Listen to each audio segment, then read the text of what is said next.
예, 안녕하세요. 이분은 이따의 이동현 변호사입니다. 예, 오늘은 학교폭력대책심의위원회에서 가해 학생에 대한 조치를 내릴 때 어떤 기준으로 내려지는지에 대해서 알아보도록 하겠습니다. 제가 이제 오늘의 주제를 선정하게 된 이유는 최근에 유명 연예인에 대한 학교폭력가 끊이지 않고 있어 사회적으로 학교폭력에 대해서 굉장히 이슈가 되고 있습니다. 예, 이런 상황에서는 학교폭력대책심의위원회 위원님들도 이런 사회적인 인식들을 반영해서 학교폭력이 인정되는 경우 엄중하게 학교폭력에 대해서도 되게 깐깐하게 판단하고, 그 다음에 학교폭력이 인정되는 경우에도 엄중한 조치가 내려질 수 있으므로 이런 기준을 정확하게 알고 좀 제대로 대응할 필요가 있기 때문에 오늘의 주제를 선정해 보았습니다. 우선은 학교폭력의 개념을 좀 알아보면은, 학교폭력은 학교 내외에서 학생을 대상으로 발생한 상해, 폭행, 감금, 협박, 약취, 유인, 명예훼손, 모욕, 공갈, 강요, 강제적인 심부름, 성폭력, 따돌림, 사이버 따돌림, 정보통신망을 이용한 음란, 폭력 정보 등에 의하여 피해 학생에 대해서 신체, 정신 또는 재산상의 피해를 수반하는 행위를 의미합니다. 제가 앞에 촬영된 유튜브 영상들에서 이렇게 말씀을 드리긴 했지만, 학교폭력 자체의 개념을 보시게 되면은 굉장히 포괄적으로 규정되어 있고, 일반적으로 학부모님들이나 학생들이 오해하는 게 범죄에 준해야지만 학교폭력에 해당한다고 생각할 수 있는데, 학교폭력의 개념이 더 넓고 포괄적으로 규정되어 있어서 범죄에 해당하지 않더라도 학교폭력이 해당될 수 있다는 점 좀 정확하게 알고 있으셨으면 좋겠습니다. 그래서 학교폭력대책심의위원회에서는 그러면 가해 학생에 대한 조치를 내릴 때 어떤 기준으로 내리는지 좀 알아보도록 하겠습니다. 학교폭력대책심의위원회는 우선 첫 번째, 사실관계를 확정합니다. 즉, 어떤 학교폭력 사실이 발생한지, 어떤 일이 있었는지 이런 사실관계를 확정한 뒤 가해 학생의 행위가 학교폭력에 해당하는지, 앞서 말씀드린 위에서 언급드린 요 학교폭력의 개념, 여기에 해당하는지 여부를 판단하게 됩니다.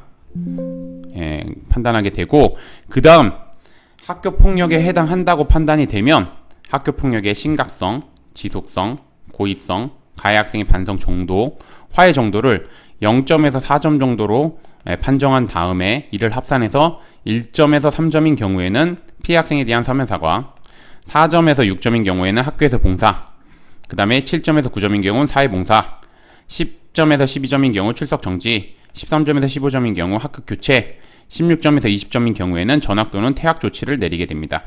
여기서 좀 중요한 거는 뭐냐면, 이게 3호 조치인데, 이 1, 2, 3호 조치까지는 말 그대로 생기부에 기재가 안 됩니다.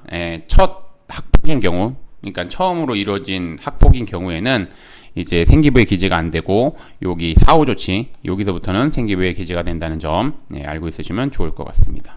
그렇고, 따라서 가해 학생의 경우 억울하게 학교폭력으로 신고를 당한 경우에는 가해 학생은 피해 학생과 주고받은 메시지 내용, 주변 친구들의 진술서, 이런 객관적인 자료를 바탕으로 피해 학생의 신체, 정신, 재산상 피해를 수반하는, 즉 학교폭력을 행사한 사실이 없다는 점을 좀 적극적으로 어필해야 되고, 실제 만약에 학교폭력을 행사했다면 반성문도 쓰고 탄원서도 쓰고, 부모님이 탄원서를 써주시고, 그 다음에 정신과 진료도 받고, 그거 관련된 자료도 제출하고, 피해 학생에 대한 사과문이 있으면 사과문도 제출하고, 만약에 합의서가 있으면 합의서도 제출하고, 이런 자료를 준비해가지고 진심으로 반성하고 있고, 다시는 학교폭력을 행사하지 않을 것이며, 추후 다양한 교육을 통해서 이를 실천할 것이라는 것들을 주장 입증해야지 아까 말씀드린 것처럼 3호 이하 조치를 받아가지고 생기부에 기재가 안 되게 됩니다.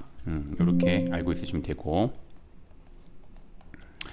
그래서 좀 마지막으로 제가 좀 말씀드리고자 하는 건 뭐냐면, 학교폭력은 좀 안일하게 생각하시는 분들이 있는데, 학교폭력은 과거 달리 아이들만의 문제가 아니라 어른들의 문제가 됐습니다.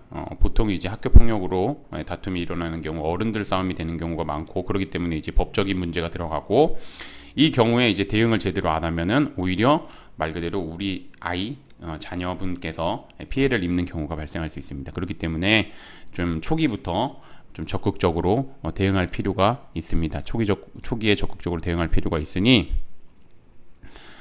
만약에 이제 앞서 말씀드린 이런 대응을 가능하시면 뭐 혼자서 진행하는 것도 상관없지만 주변에 학교 폭력 관련해 가지고 좀 전문가들의 조언을 받아 가지고 좀 대응할 필요가 있습니다. 특히나 이제 변호사님들 도움을 받을 때는 학교 폭력 대책 심의위원회 위원으로 지금 현재 활동하고 있는지 뭐 이런 게 좀 중요한 기준이기 때문에 그러한 거 잘 판단하셔서 좀 뭐 법률적인 도움을 받으셨으면 좋겠습니다. 오늘은 여기까지 마치겠고 저는 이변인 리따의 이동현 변호사였습니다. 감사합니다.